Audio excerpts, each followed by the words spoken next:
Hello students, how are you.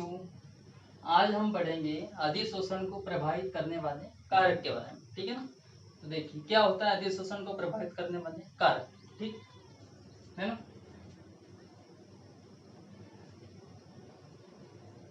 Okay, तो देखना अधिशोषण को प्रभावित करने वाले कारक कौन कौन से होते हैं उसके बारे में अपन आज पढ़ेंगे। ठीक है ना। तो सबसे पहले अपन थोड़ा सा अधिशोषण के बारे में समझ लेते हैं। ठीक, उसके बारे में हम इसके कारक पढ़ेंगे प्रभावित करने वाले। ठीक, तो देखिए ये होता है अधिशोषक। ये होता है ठोस। ये ठोस की ये सतह क्या है, सतह या क्या है ये पृष्ठ, इसको अपन पृष्ठ बोलते हैं। ठीक है। और यहाँ पर गैस के अणु। ठीक, ये गैस के अणु, ये गैस। ठीक, इसको क्या बोलेंगे अपन, अधिशोष्य बोलेंगे, अधिशोष्य। ठीक, इसको हम क्या बोलेंगे, अधिशोषित। ये गैस के अणु यहाँ पर ठोस की सतह पर आकर क्या हो जाएंगे, संचित हो जाएंगे, यानी अधिशोषित हो जाएंगे, है ना। और इसको क्या पढ़ेंगे अपन, अधिशोषक। ठोस को क्या पढ़ेंगे, अधिशोषक पढ़ेंगे। यानी अधिशोष्य पदार्थ जो होंगे वो अधिशोषक की सतह पर आकर क्या हो जाएंगे, संचित हो जाएंगे। ठीक है, ओके। तो गैस है ये अधिशोष्य पदार्थ अधिशोषक की सतह पर आकर क्या हो जाएंगे, अधिशोषित हो जाएंगे। ओके, ठीक है। तो पहला पॉइंट जो पढ़ेंगे वो क्या हो जाएगा, अधिशोष्य की प्रकृति, है ना। तो क्या पढ़ेंगे, अधिशोष्य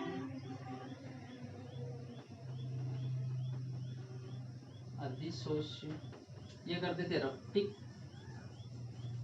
ओके।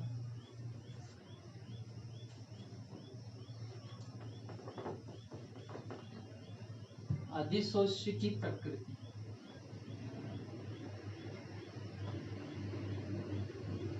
अधिशोष्य की प्रकृति में क्या है, पहला पॉइंट है अधिशोष्य की प्रकृति। यानी इसमें क्या होता है अधिशोष्य की प्रकृति में, स्थायी गैसें, स्थायी गैसें जैसे, स्थायी गैसें जैसे O2, N2 या H2 आदि। ठीक, और क्या होगी, सरलता से द्रवित होने वाली गैसें, सरलता से द्रवित होने वाली गैसें। ठीक, जैसे CO2, NH3 आदि। ठीक, ये क्या हो जाएगी, सरलता से द्रवित होने वाली गैसें जैसे CO2, NH3 आदि। स्थायी गैसें जैसे O2, N2, H2 आदि की तुलना में क्या होगी, अधिक अधिशोषित होगी। यानी इनका अधिशोषण क्या होगा, अधिक होगा। किसका, इनका। किसका, सरलता से द्रवित होने वाली गैसें जैसे CO2, NH3 आदि। स्थायी गैसें जैसे O2, N2, H2 आदि की तुलना में अधिशोषण अधिक होता है। ठीक है, आया समझ में आपको, किसका अधिशोषण अधिक होगा, इनका अधिशोषण अधिक होगा। किनकी तुलना में, इनकी तुलना में। सरलता से द्रवित होने वाली गैसों का अधिशोषण अधिक होता है स्थायी गैसों जैसे O2, N2, H2 आदि की तुलना में। तो पहला पॉइंट क्या होगा अधिशोष्य की प्रकृति में, सरलता से द्रवित होने वाली गैसें जैसे CO2, NH3 आदि। स्थायी गैसें जैसे O2, N2, H2 आदि का अधिशोषण अधिक होता है ना। स्थायी गैसें से O2, N2, H2 आदि की तुलना में अधिक होता है।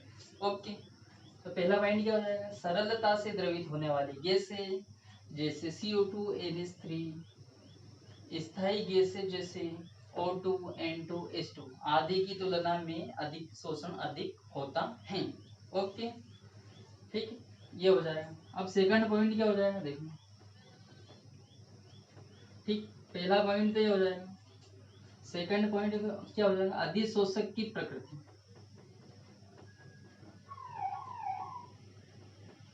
अधिशोषक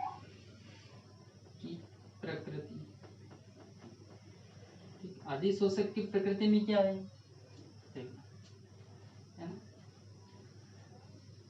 यानी कोई भी अधिशोष्य पदार्थ अधिशोषक की सतह पर आकर क्या होता है, संचित हो जाता है, वहां पर आकर अधिशोषित हो जाता है ना। तो क्या होगा, अधिशोषक यानी उसका पृष्ठीय क्षेत्रफल क्या होगा, अधिक होगा, ठीक है ना। पृष्ठीय क्षेत्रफल अधिक होने से अधिशोषक की प्रकृति भी अधिक होगी, है ना। देखना क्या है, जैसे चारकोल हमने लिया, चारकोल को हम टुकड़े कर देंगे, छोटे छोटे टुकड़े, या फिर मुल्तानी मिट्टी, है ना, टुकड़े कर देंगे उनके, तो उनका पृष्ठीय क्षेत्रफल क्या हो जाएगा, अधिक हो जाएगा, तो उनमें गैसें जल्दी से अधिशोषित हो जाएगी, यानी ज्यादा से ज्यादा अधिशोषित होगी। पृष्ठीय क्षेत्रफल अधिक होगा अधिशोषक का, तो गैसें जल्दी से जल्दी ज्यादा से ज्यादा अधिशोषित होगी, इसका मतलब ये है। ओके ठीक। तीसरा पॉइंट है दाब का प्रभाव। दाब का प्रभाव, दाब का प्रभाव, दाब का प्रभाव क्या है, ये हमने कोई पात्र लिया, यहाँ पर अधिशोषक मिला दिया, ये कोई अधिशोषक, ये अधिशोषक ठोस अवस्था में, ये अधिशोषक है ठोस अवस्था में, ठीक है ना। यहाँ पर गैसें छोटी छोटी छोटी छोटी गैसें के अणु, ठीक। ओके, यहाँ पर ये गैसें, ये गैसें क्या होगी, ये यहाँ पर हम दाब बढ़ाएंगे, यहाँ पर हम क्या देंगे, प्रेशर देंगे, तो इसमें प्रेशर देंगे, ये क्या है, गैसें, ओके, ये सतह, ठीक, ये अधिशोषक, ऐसा ये अधिशोषक है, ये गैसें दाब बढ़ाएंगे तो ये गैसें क्या होगी, यहाँ पर आकर अधिशोषक की सतह पर आकर संचित हो जाएगी, यानी ये गैसें संघनित होगी यानी संकुचित होगी, संकुचित होंगी दाब बढ़ाने से, तो ये गैसें ठोस की सतह पर यानी अधिशोषक की सतह पर आकर क्या हो जाएगी, इकट्ठा हो जाएगी, यानी अधिशोषित हो जाएगी, है ना। तो दाब बढ़ाने से अधिशोषण अधिक होता है ना, ऐसा लिखेंगे, इसमें क्या होगा, दाब बढ़ाने से अधिशोषण अधिक होता है, ठीक। फोर्थ पॉइंट है, चौथा पॉइंट ताप का प्रभाव। ताप का प्रभाव, ताप का प्रभाव, फोर्थ पॉइंट क्या है, ताप का प्रभाव, ठीक। देखो क्या होगा,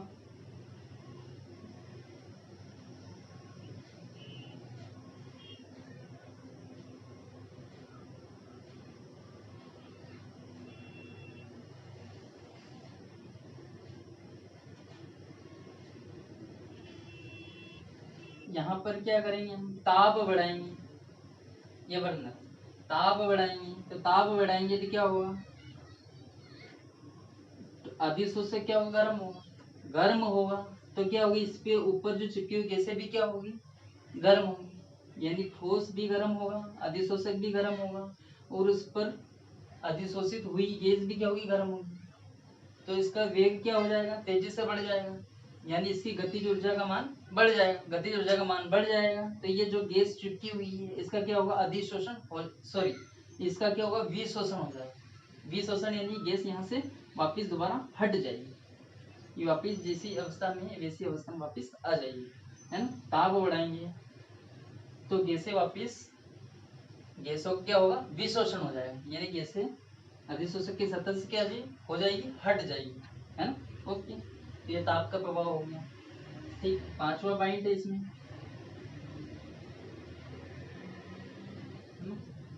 कौन सा पांचवा पॉइंट देखना, अधिशोषण की सक्रियता। अधिशोषण की सक्रियता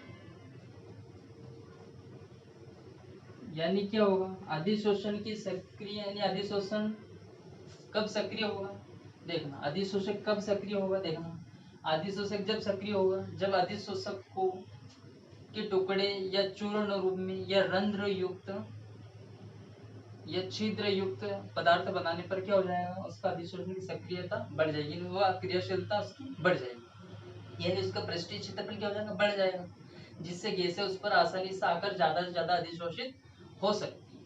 ठीक है, जैसे रंध्र युक्त क्या है, छिद्र युक्त, यानी टुकड़े में छिद्र वाले टुकड़े होंगे, या कोई पाउडर या कोई चूर्ण रूप में कोई भी पदार्थ होगा, अधिशोषक होगा। जैसे चारकोल है, चारकोल के टुकड़े कर दिए तो उसका पृष्ठीय क्षेत्रफल क्या होगा, बढ़ जाएगा, और गैसें ज्यादा से ज्यादा मात्रा में आकर अधिशोषित उस पर हो जाएगी। ओके, तो ये क्या होगा, अधिशोषण की सक्रियता, जिससे क्या होगा, अधिशोषण की सक्रियता बढ़ जाएगी, यानी वो क्रियाशीलता ज्यादा हो जाएगी उसकी। ओके, इस प्रकार हमने आज क्या पढ़ा, अधिशोषण को प्रभावित करने वाले कारक के बारे में। Okay, thank you. अब हम पढ़ेंगे अधिशोषण को प्रभावित करने वाले कारक के बारे में। समझ लिया अब हमने, अब हम इसको लिख लें। ठीक है, तो देखिए पहला पॉइंट क्या है, अधिशोषक की प्रकृति। स्थायी गैसों जैसे N2, H2, O2 की अपेक्षा सरलता से द्रवित होने वाली गैसों जैसे NH3, CO2 आदि का अधिशोषण अधिक होता है ना, क्योंकि इन गैसों के लिए वान डर वाल आकर्षण बल के मान अधिक होते हैं। ठीक है ना, स्थायी गैसें जैसे कौन सी, N2, O2, H2 आदि की तुलना में, आदि की अपेक्षा क्या होता है, द्रवित होने वाली गैसें जैसे NH3, CO2 आदि का अधिशोषण अधिक होता है, क्योंकि इन गैसों में क्या होता है, वान डर वाल आकर्षण बल के मान क्या होते हैं, अधिक होते हैं। अधिशोषक की प्रकृति तथा पृष्ठ क्षेत्र। सेकंड पॉइंट, अधिशोषक का पृष्ठ क्षेत्रफल जितना अधिक होता है वह गैसों का अधिशोषण उतना ही अधिक करता है ना। रंध्र युक्त तथा महीन चूर्ण रूप में ठोस पदार्थ, रंध्र युक्त मतलब क्या, छेद वाले जिसको बोलते हैं, या चूर्ण रूप जैसे टुकड़े करे हुए, इस प्रकार है ना। चूर्ण रूप में जैसे ठोस पदार्थ जैसे चारकोल, मुल्तानी मिट्टी आदि में अधिशोषण अधिक होता है, क्योंकि इनका पृष्ठ क्षेत्रफल क्या होता है, अधिक होता है। ठीक है, यानी जैसे चारकोल है, मुल्तानी मिट्टी है, इनको चूर्ण रूप में कर देंगे, रंध्र रूप में, रंध्र युक्त टुकड़े कर देंगे इनके, तो उनका क्या होगा, पृष्ठ क्षेत्रफल अधिक हो जाएगा। और पृष्ठ क्षेत्रफल जैसे जैसे अधिक होगा और गैस भी उस पर आकर अधिक से अधिक संचित हो जाएगी और अधिशोषित हो जाएगी। ठीक है, दाब का प्रभाव, तीसरा पॉइंट, दाब बढ़ाने से गैस का अधिशोषण बढ़ता है। ठीक, ठोस की सतह पर दाब बढ़ाएंगे, ऊपर से हम प्रेशर देंगे तो गैस क्या होगी, संकुचित हो जाएगी, संघनित हो जाएगी, संघनित होगी, संकुचित होगी, तो गैस क्या हो जाएगी, ठोस की सतह पर आकर चिपक जाएगी, यानी अधिशोषित हो जाएगी, यानी तो अधिशोषण बढ़ता है, दाब बढ़ाने से अधिशोषण बढ़ता है। ठीक, ऐसा लिखेंगे। ताप का प्रभाव, अधिशोषण एक उष्माक्षेपी प्रक्रिया है ना, अतः लेश आते सिद्धांत के अनुसार ताप बढ़ाने से अधिशोषण क्या होता है, कम होता है। अधिशोषण कम क्यों होता है, देखेंगे, ठोस अधिशोषक है, नीचे से हम ताप प्रवाहित करवाएंगे, ताप क्रम बढ़ाएंगे, ताप प्रवाहित करवाएंगे तो क्या हो जाएगा, ठोस गर्म हो जाएगा, और ठोस के ऊपर जो चिपकी हुई गैस है, जो अधिशोषित हुई गैस है, वो भी क्या हो जाएगी, गर्म हो जाएगी। जैसे गर्म होगी गैसें तो क्या होगा, हो जाएगा, गैसों की गतिशीलता क्या हो जाएगी, गतिज ऊर्जा बढ़ जाएगी, गतिज ऊर्जा जैसे बढ़ जाएगी तो गैसों का क्या हो जाएगा, विशोषण हो जाएगा, यानी ठोस की सतह से गैस क्या हो जाएगी, विशोषित हो जाएगी, यानी हट जाएगी। ठीक है, ओके, तो ताप बढ़ाने से क्या हो जाएगा, अधिशोषण कम हो जाता है।